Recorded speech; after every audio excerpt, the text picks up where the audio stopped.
ये तीसरी शर्त है। इसके अलावा अगली शर्त डोनेट्स्क और लुहांस्क को स्वतंत्र राज्य माने। जेलेंस्की इस पे भी झुके, उन्होंने कहा है डोनेट्स्क और लुहांस्क पर भी अब वो बातचीत करने को तैयार है। तो बड़ा यू टर्न लिया है। आइए अब मैं आपको बताने जा रहा हूं, अमेरिका और नाटो की वजह से जेलेंस्की जिस ऐंठ में चल रहे थे, अब वो ऐंठ खत्म हो गई है और रस्सी जल गई है। देखिए रिपोर्ट। Провина на окупантах, але відповідальність за це і на тих, хто вже 13 днів не може ухвалити. И не будет проводиться и дополнительный призыв резервистов из запаса. जेलेंस्की अब तक झुकने को तैयार नहीं थे, तो पुतिन यूक्रेन को बख्शने के मूड में नहीं थे। लेकिन अमेरिका और नाटो से भरोसा उठने के बाद जेलेंस्की नरम पड़ गए। पुतिन की शर्तों पर न सिर्फ बात करने को तैयार, बल्कि उन्हें मानने पर भी राजी है। Подчеркну, в боевых действиях не участвуют и не будут участвовать солдаты, проходящие срочную службу.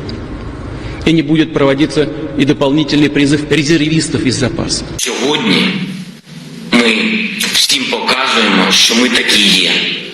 З нами Європейський Союз буде точно міцніший. और आइए मैं आपको बताने जा रहा हूं कि आखिर जेलेंस्की मान कैसे गए, क्या हुआ। आखिर मीटिंग दर मीटिंग जरूर हो रही थी। बेलारूस में 3 दौर की मीटिंग हो चुकी है। इस मीटिंग में आखिर ऐसा क्या हुआ और कैसे ये बात बन गई, उसके पीछे एक बड़ी वजह आपको बताने जा रहा हूं। क्यों राजी हो गए जेलेंस्की? राजी होने के पीछे वजह यह है कि 14 दिन की जंग में दोनों देशों का भारी नुकसान हुआ है। यूक्रेन में पुतिन की सेना ने भारी तबाही मचाई है। हमले के बाद रूस पर दुनिया के देशों का प्रतिबंध लग गया है। बैन की वजह से रूस की अर्थव्यवस्था पर बुरा असर पड़ा है। यूक्रेन को नाटो से सैन्य मदद नहीं मिली है। पश्चिमी देशों ने भी सिर्फ जुबानी मदद की है। अब तक रूस के खिलाफ जंग में उतरने को कोई तैयार नहीं हुआ है। राजधानी कीव के बेहद करीब रूसी सेना पहुंच चुकी है और जेलेंस्की को कीव पर रूस के कब्जे का डर सता रहा है, जहां खुद वो मौजूद है। जेलेंस्की ने नाटो और पश्चिमी देशों के खिलाफ बयान दिया है। रूस ने पहली बार माना है बातचीत आगे बढ़ी है, यूक्रेन सरकार को उखाड़ने की मंशा नहीं है। अब कह रहे हैं खुद रूस ने बात कही है। इस बीच आ रही बड़ी खबर, रूस यूक्रेन की कल बड़ी बैठक, दोनों देशों के विदेश मंत्रियों की बैठक होगी। सीज फायर पर हो सकती है बात, टर्की में यह बड़ी बैठक हो सकती है और दोनों देशों के बीच युद्ध विराम पर भी बातचीत हो सकती है। बड़ी बैठक माना जा रहा है इस जंग के दरमियान। 15वें दिन यह बैठक होने जा रही है।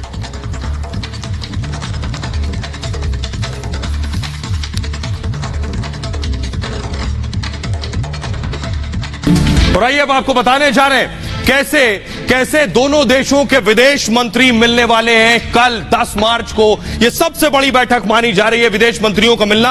आपको दिखाते हैं, देखिए जरा कहां यह बैठक होने वाली है, कहां रूस और यूक्रेन मिलने वाले। मैप के जरिए जरा देखिए, दोनों देशों की यह बड़ी मुलाकात किस मुल्क में होगी। रूस से एक प्रतिनिधिमंडल तुर्की पहुंचेगा और दूसरा प्रतिनिधिमंडल डेलीगेशन यूक्रेन से तुर्की पहुंचेगा। टर्की में दोनों देशों के बीच बातचीत होगी।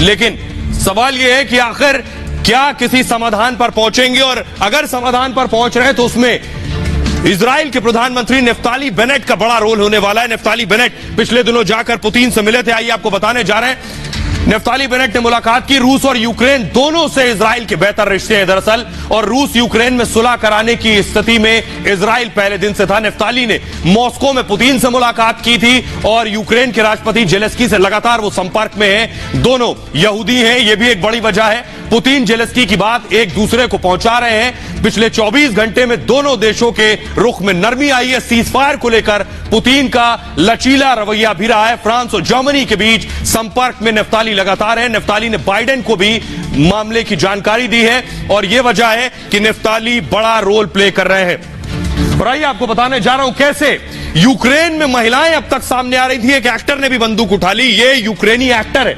यूक्रेनी एक्टर ने एक्टिंग छोड़कर बंदूक उठा ली, लेकिन रूसी सेना के आगे मार गिराया गया। तस्वीरें आपको मैं दिखा रहा हूं, ये देखिए, एक्टर के हाथ में बंदूक है, एक्टिंग छोड़कर देश के लिए लड़ने गया था, लेकिन जंग के